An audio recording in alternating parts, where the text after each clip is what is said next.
La Iglesia Cristiana Familia de Gracia de Valdivia presenta las voces de personas comunes al servicio del Evangelio de Jesucristo.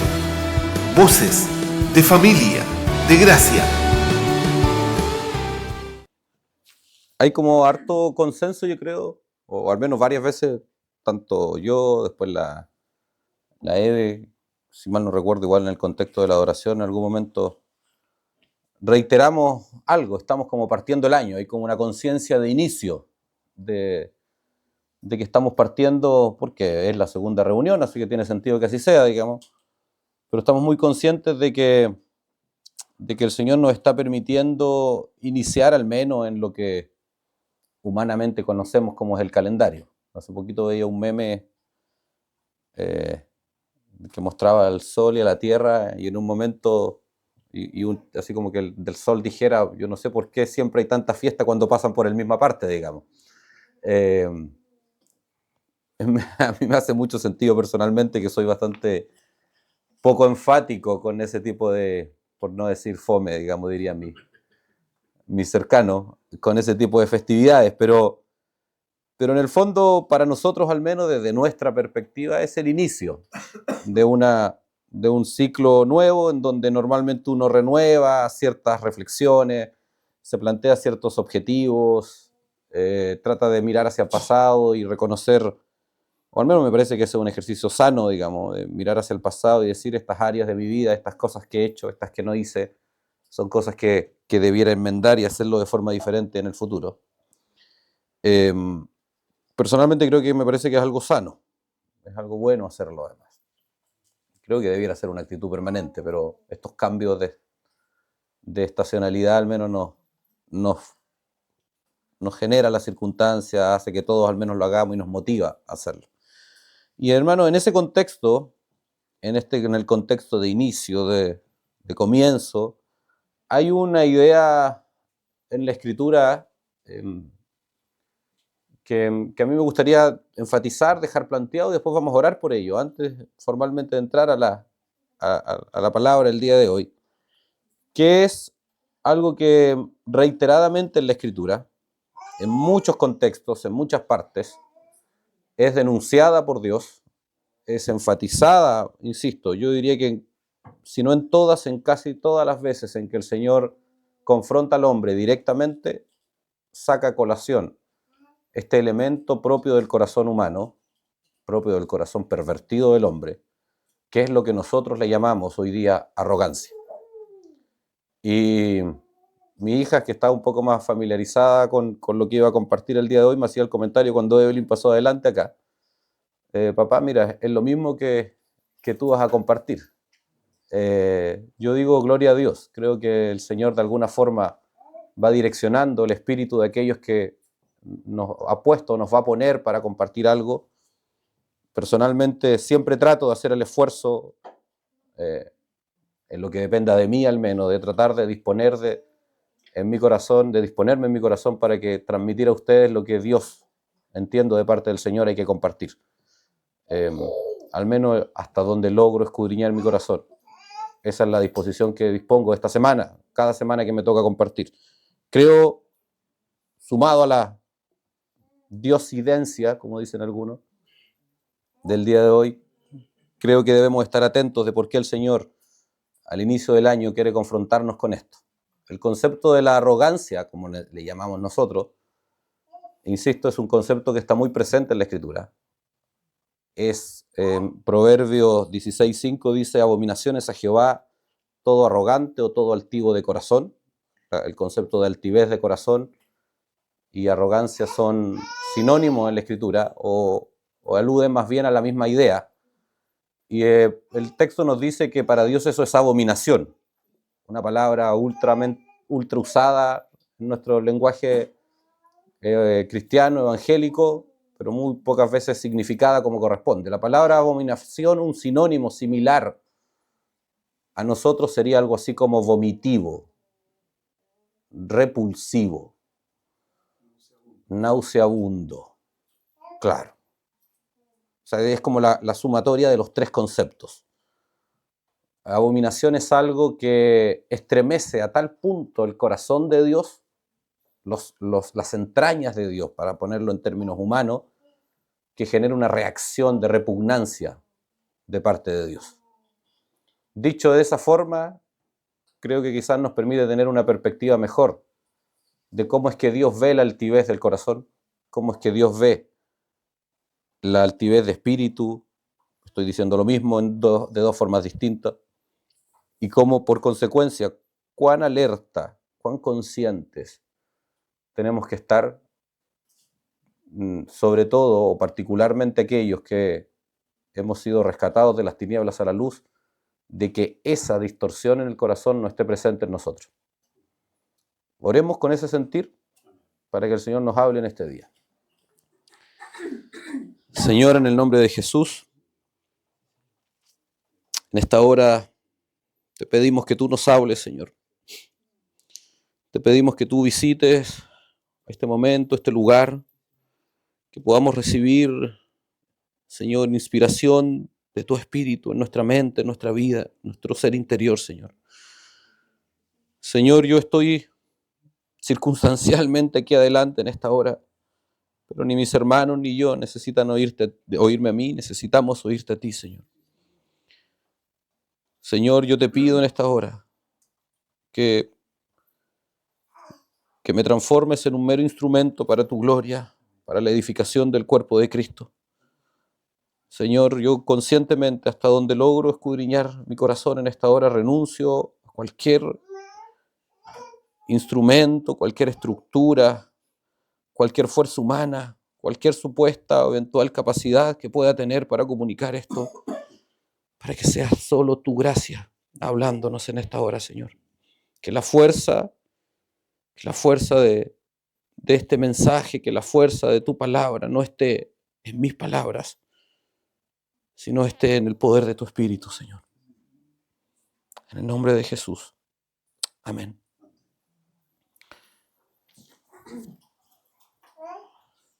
Hermanos, como ya decía, pocos conceptos son tratados con tal severidad por Dios como el concepto de la arrogancia. Y este concepto es transversal desde el principio de los tiempos hasta los postreros tiempos, inclusive las descripciones proféticas de aquellos tiempos que aún no vivimos, vamos a encontrar este concepto presente, insisto, en todas ellas como una descripción propia de la distorsión del corazón del hombre y como la principal razón por la cual el hombre es juzgado y merece ser consumido por el fuego eterno. ¿De acuerdo? Ahora, que Dios vea como algo vomitivo, repulsivo, repugnante esta disposición del corazón del hombre debiera encender todas nuestras alarmas. Porque el término de abominación, como ya dije, es la palabra más enfática y yo siento que hemos trivializado profundamente ese concepto. Y es el problema de la reiteración. La reiteración genera justamente esa distorsión. Cuando uno dice algo muchas veces, termina normalizando y pierde su sentido, pierde su significado. Ahora, eso es en términos humanos. En términos espirituales, eso no es así. Frente a un corazón quebrantado cada vez que escucha la verdad de Dios, desde la perspectiva del Evangelio, debiéramos ser tan sensibles o aún más sensibles que la primera vez.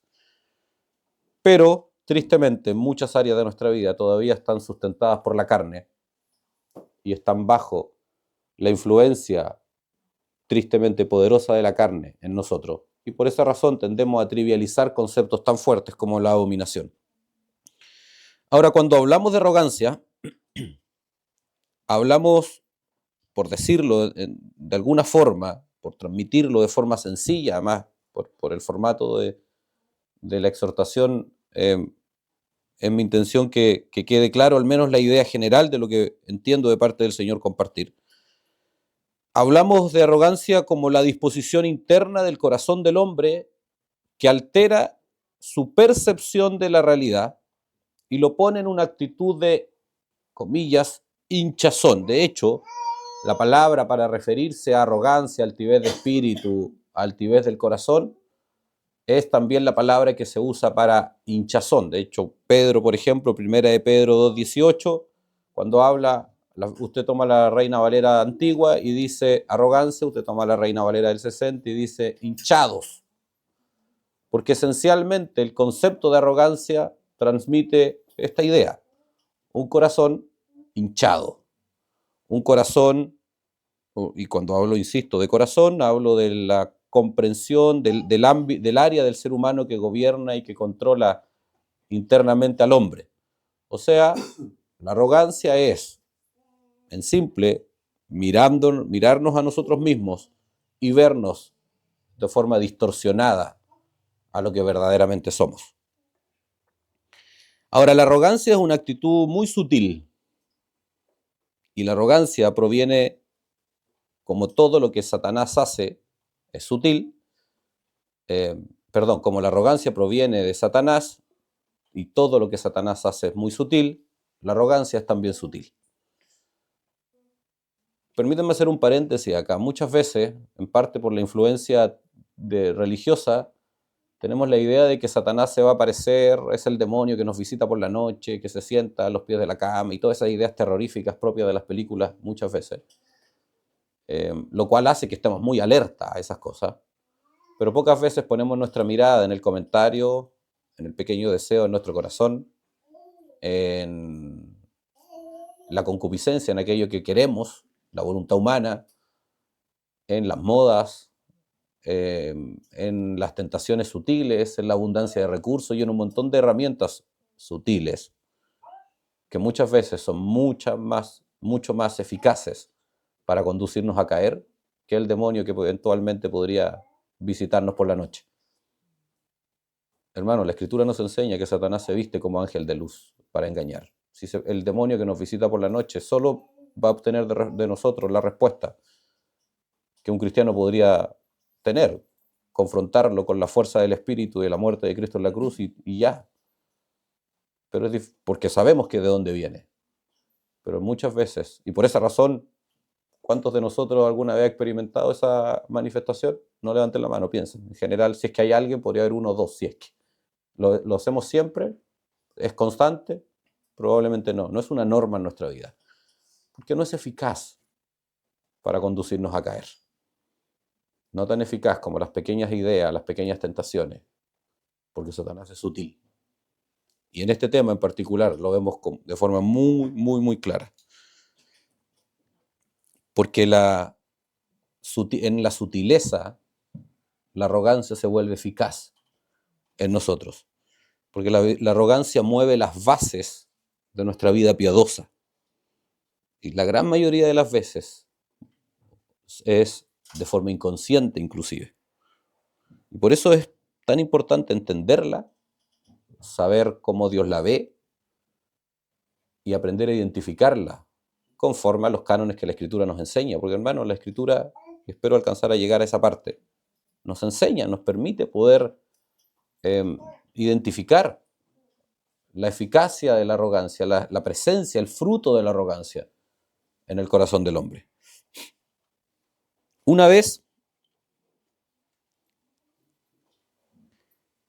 hace, yo diría ya unos 20 años, el tiempo pasa más rápido de lo que uno quisiera, se me ocurrió creo que eran 130 kilos, ir a jugar a la pelota. Y en una jugada propia de un futbolista certificado y profesional como yo, me fracturé el tobillo.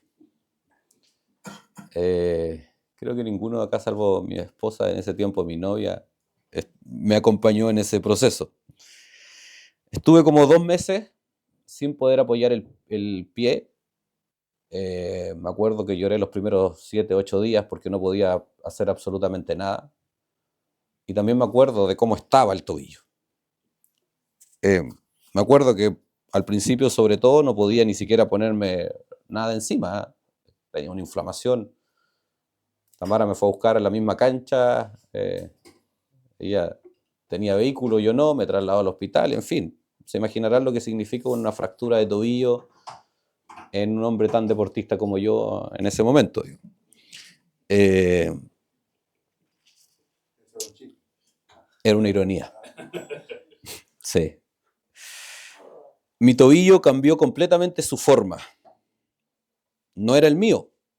Por ende, obviamente, no cabía ni en mi zapato, ni siquiera podía ponerme un calcetín normal, porque el tobillo, producto de la hinchazón, no era el mío.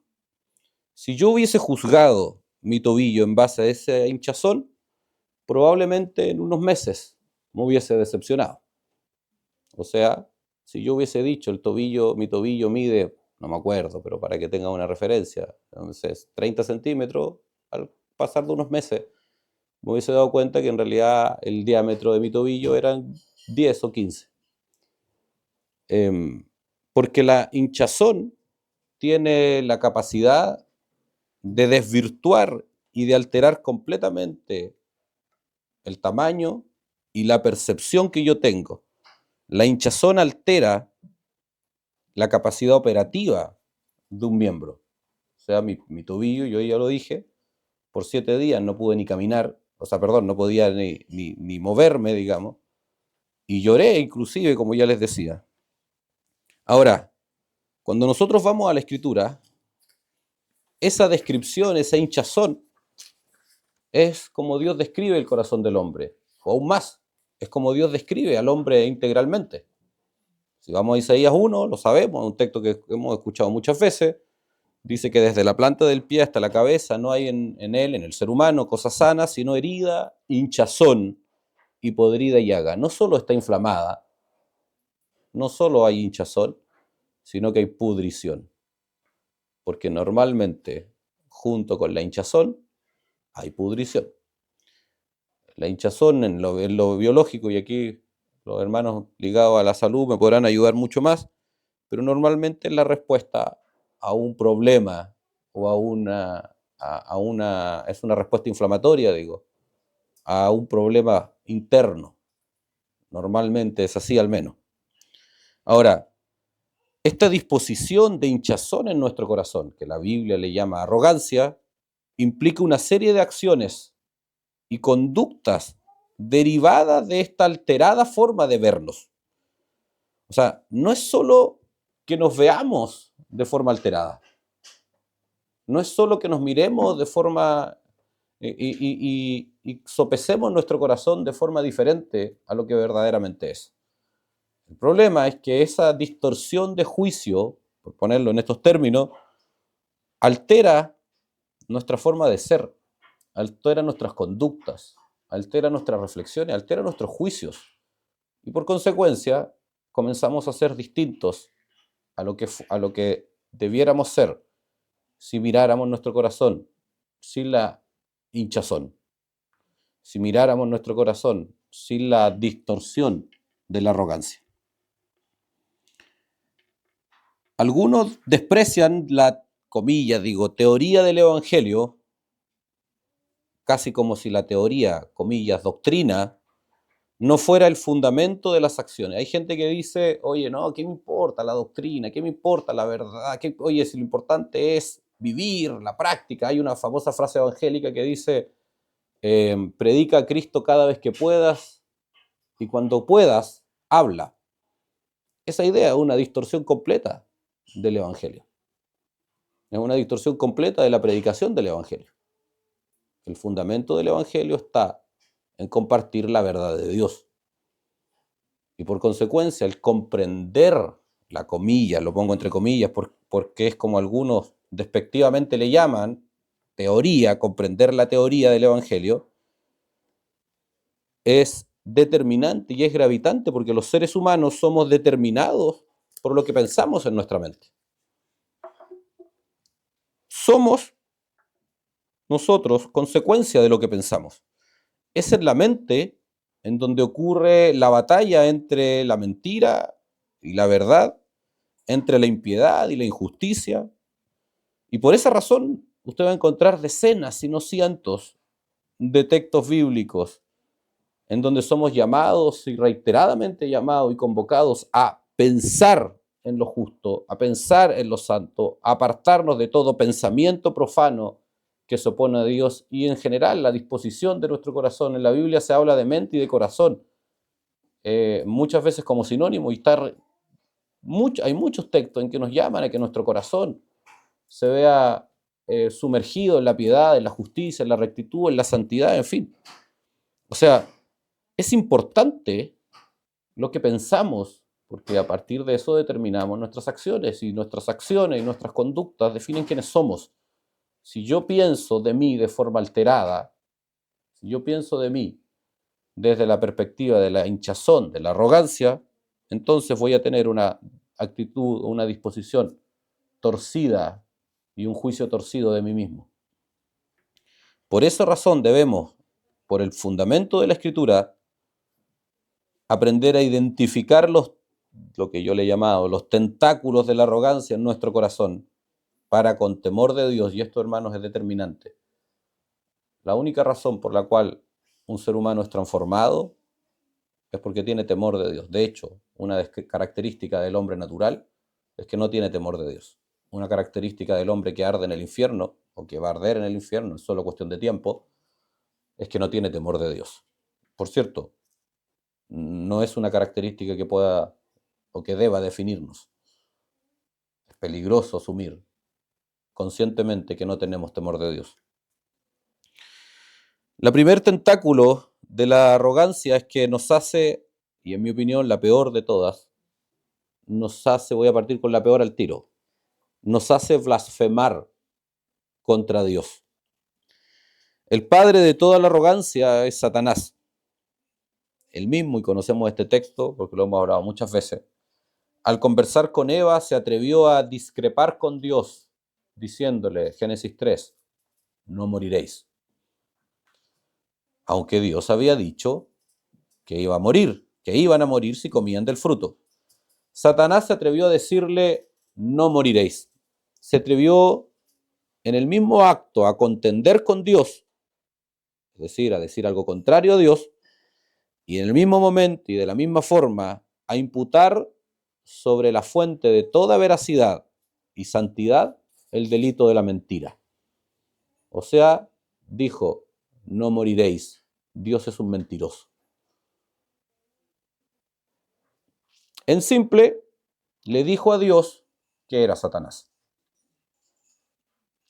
O sea, le imputó, quiero insistir en esto, a Dios su propio pecado.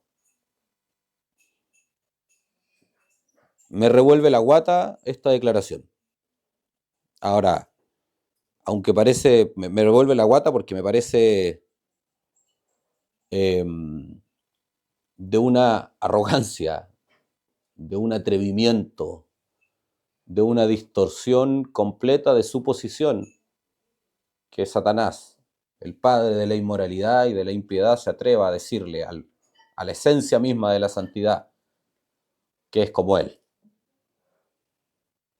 Ahora, la vemos como algo lejano y quizás al escucharme hacemos una reflexión meramente teórica, porque es algo que pasó en algún lugar en el tiempo, hace mucho tiempo atrás,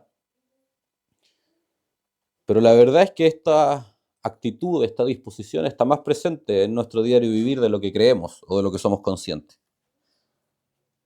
¿Cuántas veces hemos sabido hacer lo bueno y no lo hacemos? Porque si nosotros proclamamos por medio del Evangelio ser agentes para la gloria de Dios, ¿cuántas veces hemos conscientemente, por amor a la carne, hemos hecho lo que queremos, no lo que sabemos que Dios quiere? ¿No es acaso lo mismo? ¿No es acaso decirle a Dios, sé lo que quieres, sé que es bueno, pero prefiero hacer lo que yo quiero? Para mí, eso es moralmente superior, es mejor. Es un endiosamiento de mi propio juicio sobre el de Dios. Es decir, yo soy Dios, no tú. Es además una abierta declaración de inutilidad moral de Dios en nuestra conducta. es decirle a Dios, tus normas son buenas para todos, menos para mí. Yo soy diferente o soy especial, entre paréntesis puse yo aquí, hinchazón. Yo soy superior a ti. Otra vez, me revuelve la guata ponerlo en esos términos. Y que seguro algunos quizás ya habrán encontrado la falencia lógica en esta comparación. La mera necesidad de defenderse frente a este juicio puede significar sobre este juicio, digo, sobre nuestra conducta, puede significar una muestra también de la altivez. Hermanos, nuestras acciones no son moralmente indiferentes frente a Dios. Nuestro actuar no es moralmente indiferente frente a Dios. No es que Dios sea ignorante frente a nuestro comportamiento, frente a nuestros pensamientos, frente a la disposición de nuestro corazón. Que no nos juzgue, que no imponga sus normas, la severidad de su justicia. No quiere decir que no lo vea. Quiere decir que es misericordioso, que son cosas muy distintas. Pero tampoco quiere decir que sea bueno, que sea justo, que sea correcto que conduzcamos nuestra vida en base a ese camino de impiedad. Que no recibamos las consecuencias de nuestro extravío no quiere decir que debamos vivir extraviados. Son cosas completamente diferentes. La arrogancia también nos hace perder el rumbo. La arrogancia nos aparta del propósito de nuestra vida. Porque toda la vida cristiana se trata de un proceso de crecimiento personal para ser hecho conforme a la imagen de Cristo. En simple, el propósito eterno de Dios mientras estemos en el cuerpo. ¿Se han preguntado por qué razón fuimos alcanzados? Algunos, gloria a Dios por ello, el Señor nos concedió el privilegio y el regalo de ser alcanzados en una etapa inicial de nuestra vida. En mi caso, a los 18 años. Mirándolo retrospectivamente, yo digo, fue una etapa inicial. Hay otros que han sido antes, y gloria a Dios por ello también. Pero la razón por la cual a los 18, con un día, en mi caso, o a los 19, o a los 20, o a los 22, o a los 25, el Señor no me ha llevado a su presencia, es porque me ha dejado, y a todos a quienes no nos ha llevado después de recibirle, en un proceso de santificación, de preparación, para asimilarnos al carácter de Jesucristo y prepararnos de esta forma para una eternidad eterna, y lo digo así solo para enfatizar, junto a Él, en donde la santidad, la rectitud, la piedad sea la norma de vida. Y de paso, cumplir alguno que otro propósito en el cual podamos en Él ser útiles. De paso, el propósito esencial de nuestra vida no es tener ministerios, dones, gracias, ser útiles, hacer muchas cosas. Hermanos, Dios no nos necesita para eso. Somos seres reemplazables en esa tarea. Pero en la formación del carácter de Cristo, nuestra, cada uno es gravitante. Por eso estamos aquí. ¿Me entiende lo que quiero decir? Por eso caminamos acá. Por eso seguimos aquí. Porque ese es el propósito personal que tenemos mientras estemos, lo que le llamamos la vida, que no es más que el caminar terrenal de una existencia eterna. Ahora, toda esta manifestación transformadora de conformación a la imagen y al carácter de Cristo, esto no es un proceso, no es una fuerza que provenga de nosotros. No lo hacemos nosotros en nosotros. Lo hace la fuerza del Espíritu que nos fue dada el día que creímos, en lo que, conforme a lo que la Escritura nos enseña, le llamamos bautismo del Espíritu Santo. Bautizo, experimentamos uno hace poquito con la Gigi, es cubrir completo, baptizo, eso es lo que significa el término. Y por esa razón somos tan enfáticos en el bautismo por inmersión, porque es el que de mejor forma, refleja lo que pasa cuando somos escondidos en el Espíritu, que es la representación de Cristo en nuestra vida, en nuestro caminar. Porque somos cubiertos, revestidos completamente por Él. Y desde ese momento en adelante fuimos bautizados con su Espíritu. Y por lo tanto estamos cubiertos por Él para cumplir este propósito de irnos progresivamente asimilando a la imagen de Cristo. Completos, completándonos. Completos por la fe en Cristo, completándonos por la santificación diaria. Pero hermanos, todo este proceso no se trata de una acción, escúcheme bien en esto, obligatoria, imperativa, inquisitiva de parte de Dios. Quienes sostienen que Dios nos obliga a hacer lo que no queremos están alterando un hecho esencial del carácter de Dios y de la regeneración. Dios no nos obliga a hacer lo que no queremos, sino que hace que queramos lo que Él quiere para que su obra sea eficaz en nosotros. Porque Dios no quiere seres obligados a hacer lo que no quieren para su gloria. Para eso existe el infierno. La vida cristiana es almas humanas transformadas desde adentro hacia afuera que voluntariamente le sirven a Él por amor, por gratitud, por sujeción, por gloria, por comprensión de las magnificencias de la gloria de Dios. Pero es voluntario. Dios no porque no pueda obligarnos, porque puede hacerlo, sino porque no quiere hacerlo. Por esa razón, Dios actúa en la necesidad. Por esa razón, Dios ve cercano al corazón quebrantado, al que clama por necesidad. Por esa razón, Jesucristo dijo que Él no venía a llamar a los que se creen justos, sino a los que saben que son pecadores. Por esa razón, existe lo que se llama el arrepentimiento, que es un acto consciente de parte del hombre. Si yo miro mi realidad desde el prisma de un corazón hinchado, y voy a usar el corazón hinchado como sinónimo de arrogancia en todo lo que voy a compartir el día de hoy, seguramente al mirar mi corazón, al mirar mi realidad, al mirar mi vida, voy a encontrar poco o nada, quiero decir, que necesita ser reparado por el alfarero. O si quizás lo miro un poco más, podré encontrar algunas cosas desde una perspectiva totalmente superficial. Miraré lo superficial de las falencias de mi propio corazón, de las necesidades de mi propio corazón. Me concentraré en aquellas cosas que no trascienden. Hermano, es muy fácil caer en esta distorsión. Yo diría que en mayor o menor medida, probablemente la mayoría, si no todos los que estamos en esta sala, tenemos este problema. ¿Puedo querer yo algo que no veo? ¿Algo que no conozco? ¿Puedo caminar hacia algo donde yo no quiero ir? ¿Hacia algo donde yo no anhelo ir? ¿Puedo aspirar a hacer algo que desprecio?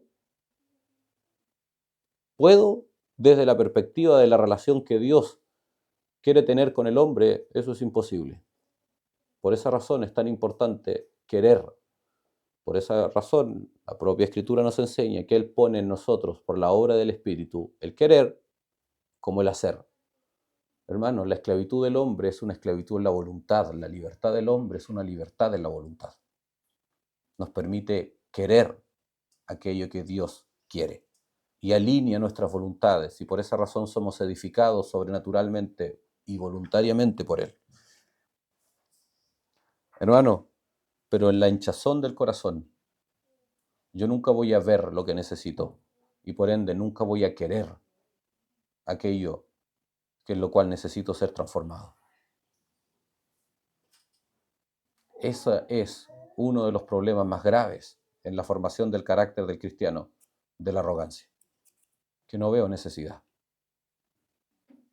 Que no soy capaz de, por la ceguera de la propia hinchazón, no soy capaz de distinguir siquiera cuáles son los vicios, las falencias, los orificios, en algunos, hablo por mí, los forados, los cráteres de mi carácter conforme a Dios, de las disposiciones internas de mi corazón. Hermano, es muy fácil juzgar conductas, es muy fácil. Evaluar conductas, yo diría que desde la mirada moral es la más fácil. Por esa razón, los hombres, en toda su inutilidad, hemos creado sistemas de justicia para regular conductas. Pero ¿cómo regulamos corazones? ¿Cómo juzgamos disposiciones internas del corazón del hombre? Solo Cristo, su Evangelio y el poder del Espíritu pueden hacerlo, siempre y cuando no haya arrogancia. Nunca vamos a ver nuestra verdadera condición, nunca vamos a saber en qué necesitamos arrepentirnos si caminamos junto a la arrogancia. Por esa razón, la aflicción, el dolor, las dificultades de la vida son tan eficaces en el corazón del hombre. Son algo así como un antiinflamatorio inyectado de rápido efecto. Lo que no cambia nuestro destino, lo que cambia es nuestra percepción. Lo que nos permite es vernos como realmente somos. Hermano, los momentos en que ustedes saben que este es un tema muy débil para mí, el tema de la salud, de mis enfermedades, en fin. Y yo estoy consciente de la debilidad y doy gracias a Dios por ello. Porque en los momentos en donde me he sentido débil y vulnerable son los momentos en donde más sensible estoy a mi verdadera condición. Débil y vulnerable. Uno de los problemas de la juventud es que la fuerza del cuerpo confunde y genera una sensación de fortaleza cuando en realidad no lo somos. Por esa razón, hay variados textos bíblicos que nos enseñan de eso. Los ancianos son más sabios porque están conscientes de la propia debilidad, están conscientes de que las ideas humanas no necesariamente son correctas, están conscientes que el juicio personal no necesariamente es el correcto, están conscientes que se equivocan, en fin, y podría estar. Los que llevan más años que yo creo que van a estar de acuerdo conmigo, porque si miran sus propias vidas van a decir, estoy más consciente hoy que lo que estaba cuando tenía 20, cuando tenía 30. Por esa razón las aflicciones son buenas en el cristiano, porque nos permiten vernos tal cual somos, ser conscientes de nuestra propia debilidad, hermano, y clamar a Dios, que es el pronto socorro, el auxilio en nuestra debilidad, en nuestra precariedad. La arrogancia también nos aísla del mundo. La naturaleza, y hablo del mundo de nuestro entorno, no del cosmos, no del mundo en un sentido pecaminoso. La naturaleza de la vida humana en comunidad está es una necesidad en nosotros. O sea, la naturaleza de la vida en comunidad, quiero decir, es una necesidad en el hombre. Fuimos hechos seres sociales porque tenemos necesidades que necesitan ser satisfechas por otros. De hecho, en casa se ha tornado una conversación recurrente esta necesidad que tenemos muchas veces de ver gente desde que nos fuimos al campo. Nos ha pasado, y lo he comentado con algunos, de repente es como, necesitamos ver gente. Nos pasa que no pueden pasar varios días en que nos vemos nosotros mismos, ¿no? Y en mi caso al menos, muchas videollamadas y gente a través de una pantalla. Es una reflexión en lo familiar que nos inspira a pensar en ciertas decisiones, pero es una reflexión en curso todavía. Y si nosotros vamos a la Escritura nos dice, no es bueno que el hombre esté solo. Y sabemos que no existe una relación comunitaria, social, de interacción más profunda que el matrimonio, pero también sabemos que la soledad en general nos afecta. En general, siempre existen alteraciones a la regla, pero en general Dios nos ha llamado a vivir en comunidad, a vivir en interacción, a vivir unos con otros. Y en el contexto de la vida cristiana eso se ve de forma mucho más presente. Y para nosotros los cristianos, hoy, en este tiempo en particular, es una lucha que debemos dar con mucha más fuerza. Las relaciones comunitarias, de comunidad, de codependencia, son un patrimonio cristiano. Si nosotros vamos a la Escritura, los primeros cristianos, la incipiente iglesia, por razones sociales, económicas y culturales, pero también por el fundamento propio del Evangelio, vivían en plena intimidad y comunidad. Aún más, renunciaban a un elemento que es tan propio de la naturaleza humana como es la propiedad exclusiva, poniendo todo en común, no considerando como propio lo suyo, dicen los textos. O sea, es un nivel de intimidad en términos de la vida comunitaria que, por cierto, parece absolutamente imposible en los tiempos actuales. Hermanos, pero los cristianos debemos, en medio de una cultura individualista, de autonomía, de independencia, debemos luchar con eso. Yo, al menos en lo personal, soy de los que cree que es piadoso pedir ayuda cada vez que se necesita, sin caer en la autoanulación propia o en esperar que el otro resuelva mis problemas o mis necesidades. La responsabilidad personal es tan piadosa y bíblica como la conciencia de necesidad. El problema es que el filo de la espada está, y es muy fácil más bien, la línea es muy delgada, por ponerlo en esos términos, entre exacerbar la responsabilidad personal y terminar con un espíritu, con un indicio de autonomía, de autovalencia, de autosuficiencia. La arrogancia puede llevarnos a negar la necesidad propia, o más bien llevarla y pedir ayuda en los momentos extremos, cuando ya en realidad no queda nada más que hacer. Es el problema de esta forma de pensar, digo, de entender que por un lado es necesario, Dios nos manda a procurar la ayuda de los demás, pero de la misma forma Dios también nos manda a ser responsables nosotros mismos, a resolver las necesidades que vayamos teniendo, no a eludir nuestra propia responsabilidad. La línea entre una y otra, insisto, se puede volver, estoy reiterando solo para explicar esto, se puede volver tenue por la arrogancia. Y algunos se vuelven hacia un lado, es decir, no hago nada, me lo tienen que resolver los problemas, y otros nos vamos al otro extremo de decir no necesito nada, yo puedo resolverlo todo. Pero cuando vamos a la Escritura, el texto Gálatas 6.2, por ejemplo, nos dice sobrellevad uno las cargas de los otros para cumplir así, lo estoy abreviando el texto, para cumplir así la ley de Cristo. O sea, nos enseña que es delante del corazón de Dios un acto piadoso, correcto, conforme a la ley de Cristo, el que yo cargue las necesidades de mi hermano, el que yo cargue y yo sobrelleve las cargas de mi hermano. Esto genera una bendición para el que descansa y, según lo que los propios textos nos enseñan, una bendición también para el que carga. Ahora, si yo, por la arrogancia del corazón, por un corazón hinchado, creo que no necesito nada, me privo yo mismo de la bendición y quito a mi hermano la bendición de cargar conmigo ese peso. Es difícil pensar que podemos cumplir esto en medio de esta idea de autosuficiencia o de autonomía absoluta. Es difícil pensar que podemos cumplir la ley de Cristo si creo que soy autosuficiente.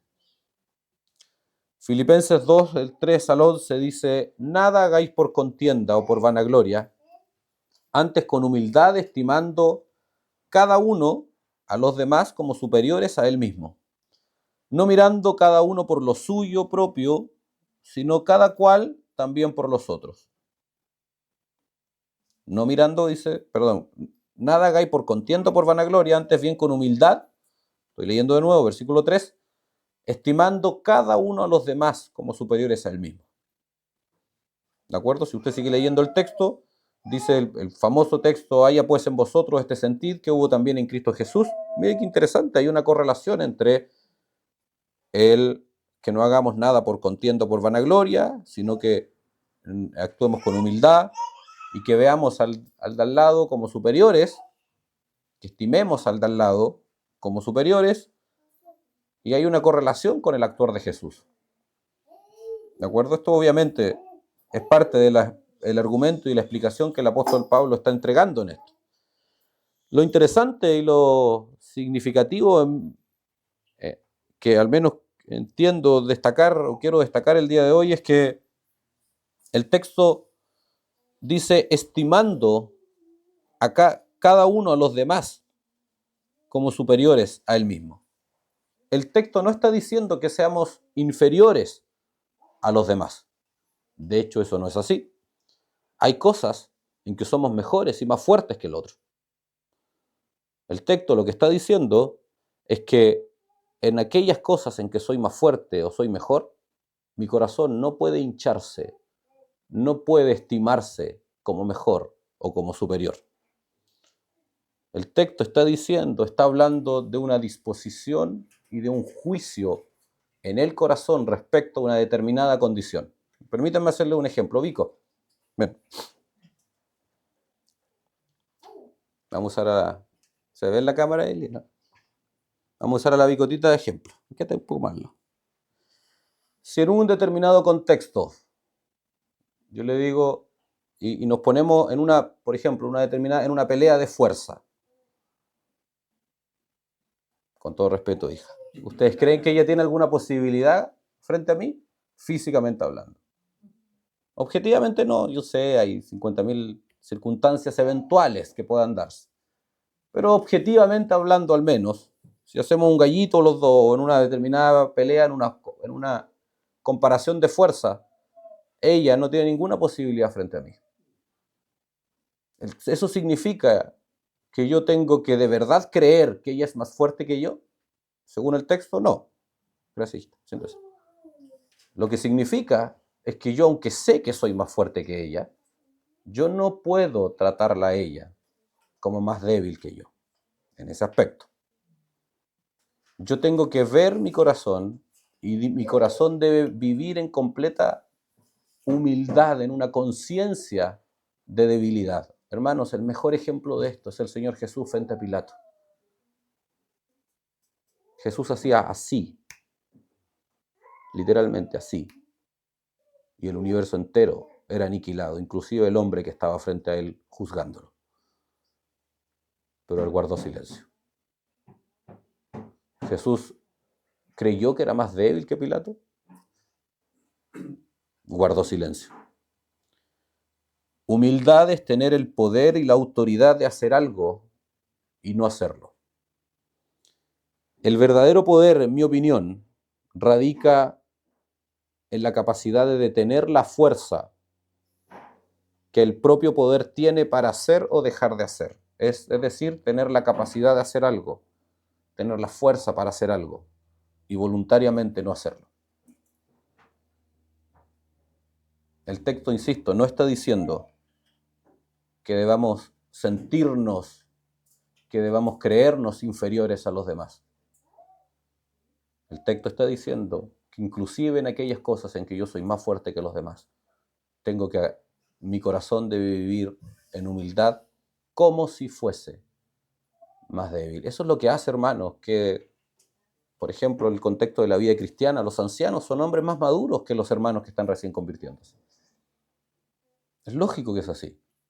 Llevan años al servicio, estoy hablando en general, llevan más años que aquel que se está convirtiendo. Tienen un conocimiento de la vida piadosa mayor que aquel que se está recién convirtiendo. Muchas veces, muchos de ellos tienen años de experiencia de vida, inclusive, mucho mayor que aquel joven que se está convirtiendo. Pero la Escritura le llama al anciano que es moralmente, espiritualmente, intelectualmente superior, y a decirle que le sirva a aquel que se acaba de convertir con total piedad, con total dedicación, que le sirva literalmente, que cargue, que ponga en sus hombros la vida de ese recién convertido para conducirlo en un proceso de crecimiento. Es completamente contrasistémico, porque la cultura y la sociedad en que vivimos pregona justamente lo contrario. Los superiores viven en superioridad, los inferiores se las arreglan como pueden, hasta que se esfuercen lo suficiente para ser superiores. Los superiores créanse superiores, vivan como superiores, actúen como superiores. El Señor dice, ¿son superiores? Sí, es verdad, son superiores. ¿Son mejores? Sí, es verdad. Es verdad que hay hermanos que son mejores que otros para determinadas tareas. Pero no quiere decir que eso tenga que llenarlos de arrogancia como para conducirse en base a esa superioridad. Estimando cada uno a los demás como superiores al mismo. Se trata de una disposición en el corazón. Se trata de un juicio, de vernos a nosotros mismos. Y a pesar de la superioridad que podamos tener en determinadas materias, conducirnos como si fuéramos peores o inferiores. Digo esto, hermano, porque muchas veces caemos en una, comilla, falsa humildad, que el mundo le llama baja autoestima. Me parece que estoy usando el término para explicar nada más. Pero esa idea de decir, no, yo soy peor, no, hermano. Hay cosas en las cuales verdaderamente, y es lógico. O sea, con todo respeto, Álvaro, si hay un parto aquí, o sea, sería absurdo decir, no, yo lo veo aquí, yo he estado en 3. ¿Me entiendes? Sería ridículo asumir eso. Ahora, significa, perdona darte uso de ejemplo, significa que Álvaro deba despreciar a mí y considerarme o menospreciarme. Bueno, en ese contexto sería lo lógico además. O sea, sale para acá, aquí tengo que atenderlo yo porque hay una necesidad que apremia. Pero significa que en el diario vivir, en la cotidianidad, él se tenga que sentir moralmente superior porque tiene un conocimiento más avanzado en una determinada área. El mundo diría que sí. Dios dice no. Sírvelo como si él fuera superior a ti en todo. Aunque yo sé que no lo es, tú sabes que no lo es, y probablemente él menos, pero también sabe que no lo es. Pero sírvelo como si él fuera superior en todo. La arrogancia altera ese juicio y nos conduce en un camino de altivez y rompe nuestras relaciones, altera nuestras relaciones sociales, comunitarias, cristianas, piadosas. ¿Por qué hay peleas en la iglesia? Los que llevamos harto tiempo en la vida cristiana, en distintas congregaciones, hermano, las peleas son cuestión de cada día. Yo creo que, voy a tirar un cálculo, el 90% de las divisiones en la iglesia son por diferencias personales y un 10% son doctrinales sumado a diferencias personales frente a ese tema doctrinal. Pero en general, las relaciones están intoxicadas entre los cristianos por la arrogancia, por una distorsión de quién somos, de cómo somos y de cómo debo ver al otro. Como ya dije, humildad es tener el poder y autoridad de hacer algo como Cristo y no hacerlo. Proverbios 16:32 dice, mejor es ser paciente que poderoso. Más vale tener control propio que conquistar una ciudad. Me encanta este texto. De hecho, creo que es NTV la que leí. La Reina Valera dice, más poderoso es aquel que se gobierna a sí mismo que el que conquista ciudades. Personalmente me gusta mucho esa reflexión. Porque el poder está dado, hoy día el poder está dado por la capacidad de subyugar al otro. Desde la moral de Dios, desde el pensamiento de Dios, el poder está dado por controlarse a sí mismo. Por la capacidad de restringir las propias disposiciones del corazón propio y conformarnos a la imagen, al carácter, a la conducta de Jesucristo. Hermanos, la arrogancia es también garantía de fracaso. Proverbios 16:18 dice, el orgullo va delante de la destrucción y la arrogancia antes de la caída. En un mundo definido por Dios, es decir, en un mundo en que los principios que rigen son dados por Dios, alguien dirá, pero ¿cómo? Si el mundo está bajo el maligno, dicen los textos. Bueno, en la Biblia bajo quiere decir que está definido por Satanás. No quiere decir que Satanás o el maligno sea quien gobierna el mundo. El Señor de este mundo es Jesucristo. Son sus principios los que determinan las consecuencias de las acciones. La muestra más irrefutable de eso es que el mundo por su impiedad va a ser condenado. Ya ha sido condenado. Satanás fue vencido en la cruz del Calvario y allí vino el juicio de este mundo. Estoy citando Juan 7, si no me equivoco. Es explícito que el Señor Jesucristo es el Señor y por consecuencia, hermano, Él gobierna y define los principios, las acciones en este mundo en el cual vivimos nosotros tienen consecuencias y esas consecuencias son definidas por Dios. Alma que pecare, esa morirá. y un montón de otras expresiones bíblicas que nos enseñan que si yo me conduzco de determinada forma, si yo vivo mi caminar terrenal de determinada forma, voy a cosechar consecuencias no definidas por Satanás, definidas por Dios. Esto es lo que el texto nos dice. El orgullo va delante de la destrucción y la arrogancia antes de la caída. O sea, en simple, si yo soy orgulloso y arrogante, estoy destinado al fracaso. En todo el caminar, en todas las acciones que yo haga, la consecuencia, el destino de ello es el fracaso. Y alguien podría decir, oye, pero ¿cómo eso? Mark Zuckerberg es un hombre exitoso. Steve Jobs, el fundador de Apple, es un hombre exitoso. Elon Musk, el dueño de, no sé, un montón de cosas, son gente exitosa. ¿Sí? ¿Es éxito 100.000 millones de dólares y una vida eterna de fuego eterno? ¿Es exitoso ser consumido por la ira de Dios por toda la eternidad? ¿Cuáles son los criterios con los cuales estamos juzgando? Hermano, el éxito existe solo en Cristo. Solo Cristo puede proveernos éxito en esta vida terrenal inclusive.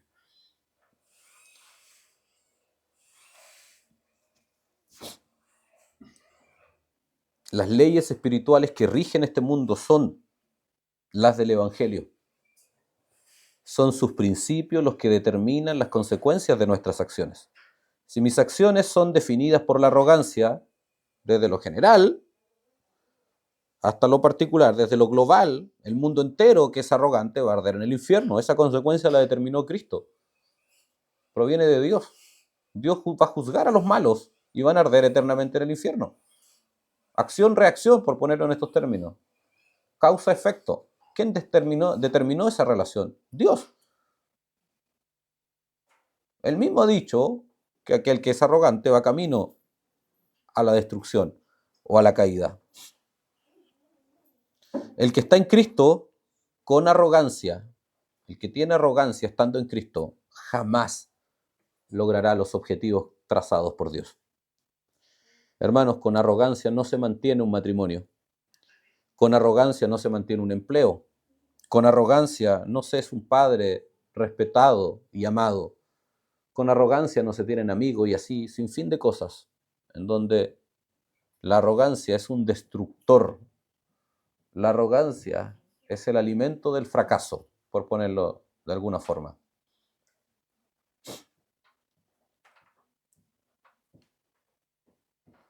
Ahora, hemos hablado de los tentáculos de la arrogancia, de todo lo malo de la arrogancia, y es razonable preguntarnos, ok, me imagino yo, espero al menos, haber encendido suficientes alarmas en ustedes respecto al daño y a lo pernicioso, a lo dañino que es la arrogancia en el corazón del hombre, aún más en el corazón del cristiano.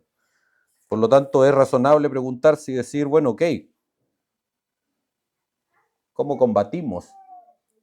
¿Qué herramientas tenemos para evitar las consecuencias de la arrogancia? Romanos 12:3 dice, estoy leyendo en la NTV si mal no recuerdo, dice, basado en el privilegio y la autoridad que Dios me ha dado, dice el apóstol Pablo, les advierto a cada uno de ustedes lo siguiente: ninguno se crea mejor de lo que realmente es. Sean realistas al evaluarse a ustedes mismos. Háganlo según la medida de fe que Dios les haya dado. Es interesante que este texto es continuación del texto en que nos llama a no tomar la forma del mundo. Este texto, Romanos 12:13, es continuación a cuando él dice, no os conforméis a este siglo, sino transformados por medio de la renovación de vuestro entendimiento. Y después dice aquello que acabo de leer. Pero es también este texto anterior a el texto en que el apóstol Pablo nos enseña que somos parte de un cuerpo y que somos miembros los unos con los otros y los unos de los otros. Ahora, no es puesto al azar, no es una isla este texto respecto a las otras dos ideas. Insisto, el texto nos enseña que no debemos conformarnos a este mundo, no debemos tomar la forma del mundo, sino que debemos transformar nuestra forma de pensar, renovar nuestra forma de pensar. Y después el texto nos dice lo que yo les leí. Pablo dice, nos advierte que no nos creamos mejores. Qué interesante esto. Bueno, ¿por qué razón? Porque el mundo cree, el mundo enseña que tenemos que creernos mejores. Y por esa razón Pablo dice, no tengan la forma de pensar del mundo. Renueven su forma de pensar. El mundo se cree mejor, ustedes no se crean mejores. Ustedes no se juzguen equivocadamente, no sean arrogantes. No permitan que la hinchazón de su corazón determine su juicio de ustedes mismos, sino más bien júzguense conforme a la medida de fe que les ha sido dada. Mírense desde la fe, mírense desde la comprensión del Evangelio. Aunque yo sé que hay muchos textos que podrían darnos herramientas para combatir la arrogancia,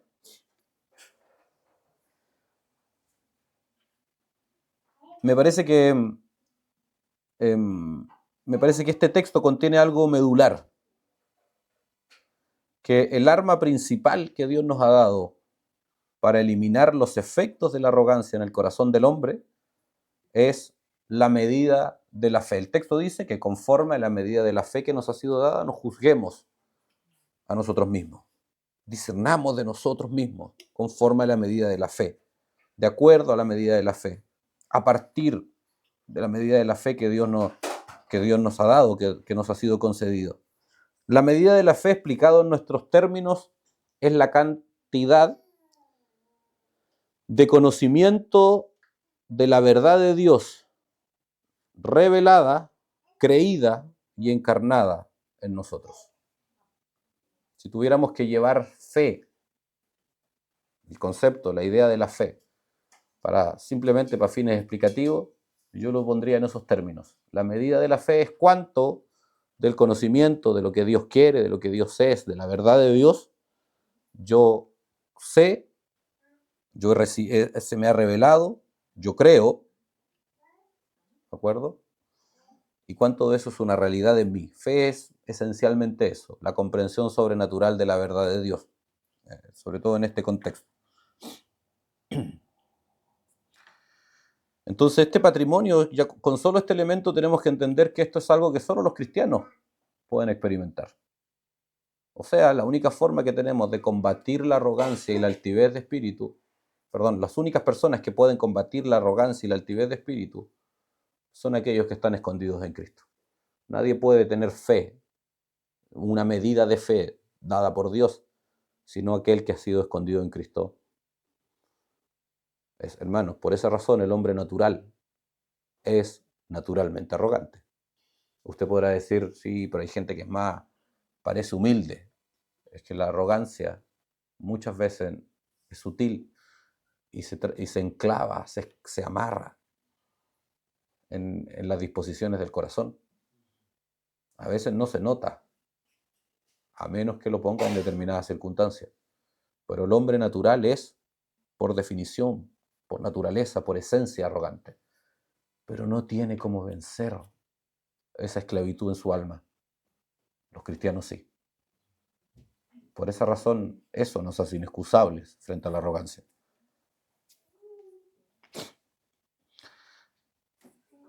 Hermanos, solo la completa comprensión, cuando hablo de comprensión, hablo de la medida de la fe, es decir, revelación, creencia y encarnación de la verdad del Evangelio respecto a nosotros mismos, puede ubicarnos correctamente en el medio en que vivimos y frente a Dios. O sea, solo saber, voy ponerlo en términos simples, solo saber cómo Dios me ve a mí, me permite a mí verme de forma correcta. Y por esa razón necesito crecer en la medida de la fe. Por esa razón necesito crecer en el conocimiento del Evangelio respecto a mí mismo. La identificación con las verdades de Dios respecto a lo que somos aquilatarán y matarán la arrogancia en nuestro corazón. Verdades como, por ejemplo, somos vulnerables, pasamos, somos como la niebla, somos intrascendentes en términos globales, digo. La vida es rápida, la vida es fútil, la vida pasa. No creernos el centro del universo. ¿Verdad? Es como que la naturaleza humana está caída y no tiene más valor que el dado por la redención en Cristo Jesús. ¿Verdad? Es como que el hombre no puede recibir nada que no provenga de Dios y todo lo que recibimos es un regalo de la misericordia o de la gracia de Dios en nosotros, que no merecemos nada. ¿Verdad? Es como que la única gloria que tenemos es que Jesús ocupó nuestro lugar en la cruz del Calvario. Que no tenemos más gloria, que no poseemos ninguna gloria propia, más que el hecho que Jesús ocupó nuestro lugar en la cruz del Calvario. ¿Verdad? Es como que no tenemos nada, que todo lo que tenemos, estoy hablando de bienes, le pertenece al Señor y somos mayordomos de su voluntad. ¿Verdad? Es como que los deleites humanos son la amenaza tentadora de la vida, que no vivimos según ellos, sino según los deseos del nuevo hombre, hecho según Cristo en nosotros. Estas verdades, la comprensión de estas verdades, la correcta creencia de estas verdades, es lo único que nos permite poder combatir la arrogancia en el corazón del cristiano. Hermano, verdad es como que la vida terrenal es una cuchara de agua en el océano o en medio de un océano y que nuestra mirada está puesta en la eternidad. Estas comprensiones en las que nos hace, por ejemplo, vivir con satisfacción con lo que tenemos. Si nuestra vida no está aquí, nuestro gozo no es terrenal. Las expectativas de nuestra vida no están aquí. Por ende, los satisfactores de nuestra vida no están acá. Muchas veces los cristianos vivimos desesperados tratando de satisfacernos como si de verdad las satisfacciones de la carne fueran aquellas cosas a las cuales fuimos llamados. ¿Cuánto de lo que hacemos, cuánto de las decisiones, de los esfuerzos de nuestra vida se sustentan únicamente en la sensación de satisfacción, que además, por cierto, es vacía, porque al momento que lo adquirimos, ya deja de satisfacernos y vamos por lo siguiente. Estoy hablando no solo de bienes materiales, de experiencias, de cosas. Alguien me preguntó, no recuerdo si fue hace tanto tiempo que no recuerdo si fue a mí o yo se lo pregunté a alguien esto. No quiero ser impreciso en esto. Cuando me titulé, o se tituló, insisto, le pregunté, bueno, ¿qué se siente después de tantos años? Voy a suponer que fui yo, para explicar nada más. Pero como quiero ser sincero, no tengo certeza de eso. Después de tantos años de estudio, cuando uno va a la universidad, pasa situaciones, de repente igual se asusta, se logrará él, en fin. Hay harto esfuerzo familiar muchas veces. Y uno tiene una sola mirada, sacar adelante la carrera, salir adelante. Y yo creo que está bien, es razonable, así debe ser además. Es el medio para lograr un determinado objetivo que me parece que es necesario, en ese caso.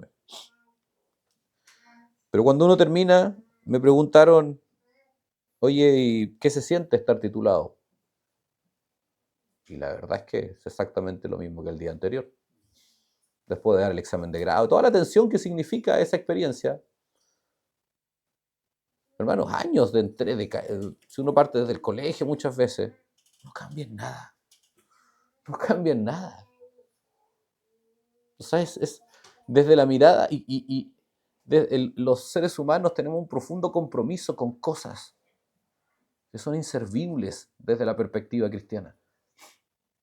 Y extrapolen esa situación a muchas de las decisiones que nosotros tomamos. Toda nuestra mirada debe estar en la eternidad. La comprensión de esa verdad nos aparta de la arrogancia. Verdades como que toda la creación, inclusive el ser humano, son insignificantes frente a la majestuosidad de Dios. Verdades como que fuimos perdonados, que nacimos culpables y experimentamos el perdón más grande que pudiéramos haber recibido. Hermanos, ¿qué es lo que hace que yo perdone a mi hermano, que yo perdone a quien me ofendió, que yo perdone, no importa las causas, no importa las circunstancias, no importa si lo merece? ¿Qué es lo que hace que los cristianos seamos fuentes inagotables de perdón? Que a mí me perdonaron más. La correcta comprensión de la verdad sobrenatural de que fui perdonado, de que yo nunca voy a poder perdonar lo suficiente que equipare todo el perdón que recibí. La medida de la fe combate la arrogancia. La comprensión, la revelación, la creencia de la verdad de Dios es la que hace que yo sea menos arrogante.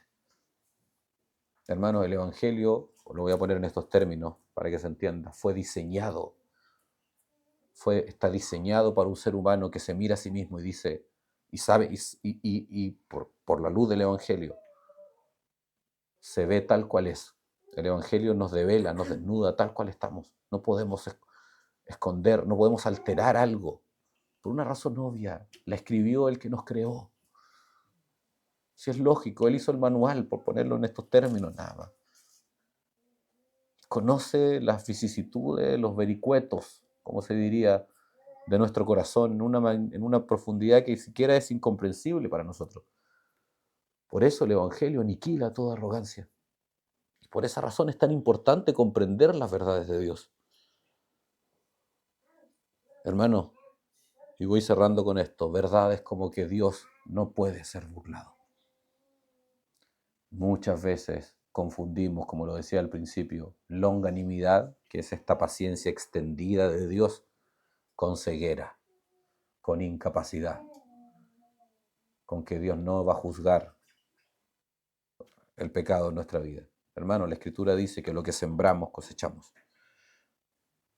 Les ponía el ejemplo, si hay arrogancia, yo voy camino al fracaso. ¿Pero cómo? ¿Soy un hijo de Dios? Sí, somos hijos de Dios que vamos a fracasar en la vida terrenal. Muchas veces lidiamos todos nosotros con fracasos. Yo creo que todos los que tenemos, salvo quizás los niños, que algunos que también tristemente les ha tocado experimentar, pero en general los niños lidian menos con el fracaso por una razón obvia. Los fracasos los absorben sus entornos, sus padres. Pero en general todos nosotros tenemos algunos fracasos. Yo creo que es un sano ejercicio analizar las causas, sobre todo los cristianos. Hablo por mí, muchos de ellos, el fundamento ha sido la arrogancia. Y por eso cuando las normas del Evangelio vienen y se encarnan, se vuelven una realidad, comienzan a ordenar, y empezamos a conducirnos por su verdad. Y eso significa muchas veces pedir perdón, ser humillados. En realidad significa experimentar lo mismo que Cristo experimentó antes que nosotros. No pretendamos que vamos a tener algo distinto que nuestro Señor. Y termino con un consejo práctico. Como la arrogancia nos enceguece. Obviamente, es una ironía, es difícil ver siendo ciego. Les aconsejo que implementen mecanismos en sus entornos que permitan escudriñar su vida y alerten de nuestra propia desviación. Porque a los que vivimos en el mundo, porque todos vivimos en el mundo, aunque no somos del mundo, estamos muy expuestos a desviarnos. Les aconsejo que implementen algún sistema, le pidan a algún hermano, algunas hermanas, si son casos que sean mujeres, que estén mirando nuestra vida.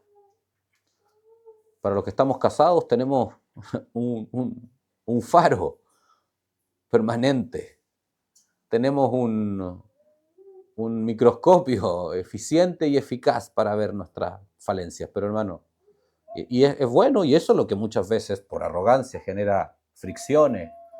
Es bueno que así sea, pero nuestras esposas no ven todo. No. usted y yo, ustedes, los que estamos casados y yo, sabemos que nuestras esposas no ven todo. Y aún más, y cuando no ven, no porque no sean conscientes, no porque hagamos cosas escondidas, porque hay cosas que no tienen la capacidad de ver. Nosotros en el contexto del presbiterio procuramos, y lo hemos hablado, decirnos las cosas. Es un sano ejercicio. Yo aconsejo que hagamos esto mismo, busquemos hermanos de nuestra confianza y digamos, hermano, mira mi vida, esté atento a mí. Yo a veces, hermano, es muy fácil desligarnos del camino piadoso, del camino recto, del camino humilde. Y no nos damos ni cuenta cuando nos volvemos arrogantes, cuando nuestras reflexiones se vuelven arrogantes, cuando nuestros juicios se vuelven arrogantes. Bueno, ahí un hermano piadoso que camina conmigo en el camino de la formación de Cristo, en Cristo y de Cristo, es muy útil para decir, hermano, ¿sabes qué? Como me pediste que observara tu vida, quiero decirte que esto pareció arrogante, esto que hiciste, esto que dijiste. Puede que haya sido una mala declaración, puede que este sea el testimonio de una distorsión en tu corazón. Examínate. Hermano, eso es sano. Eso le da sentido a nuestras relaciones. Eso es lo que nos permite además estar alerta, porque debemos temer a la arrogancia como un destructor de la vida piadosa, como un estorbo significativo en la vida cristiana. La exhortación recíproca, la reprensión muchas veces son sanas, son necesarias. Bueno, eso es la responsabilidad, por ejemplo, de los dirigentes, de los ancianos. O sea, nosotros lo hacemos, tenemos que hacerlo, fuimos llamados a hacerlo. Y varios de ustedes hemos tenido que conversar en determinados momentos por alguna circunstancia, por alguna situación. Es parte de la responsabilidad que tenemos de alertar, quiero decir, la impiedad en el corazón de los hermanos. Pero a veces ni el discipulado, ni el matrimonio, ni la visión de los ancianos son suficientes. Por eso les traigo este consejo nada más. Busquen hermanos de confianza o hermanas de confianza que caminen juntos con nosotros en el caminar cristiano y pídale, mírame, observa mi caminar y sé una vigía, sé una alerta. Porque como la arrogancia enceguece, es muy fácil, hermano, movernos fuera de lo que Dios quiere. Y no nos vamos a dar cuenta hasta que a veces sea demasiado tarde. Oremos. Señor, en el nombre de Jesús, gracias por este tiempo, gracias por permitirnos estar hoy juntos, por tu palabra. Señor, yo te pido que inquiete nuestro corazón, que despierte nuestra conciencia, que nos haga sensibles a tu verdad en todas las áreas de nuestra vida que necesitan ser confrontadas, quebrantadas. Hazlo en nosotros, Señor. Apártanos de toda altivez de espíritu, de toda hinchazón, de toda arrogancia.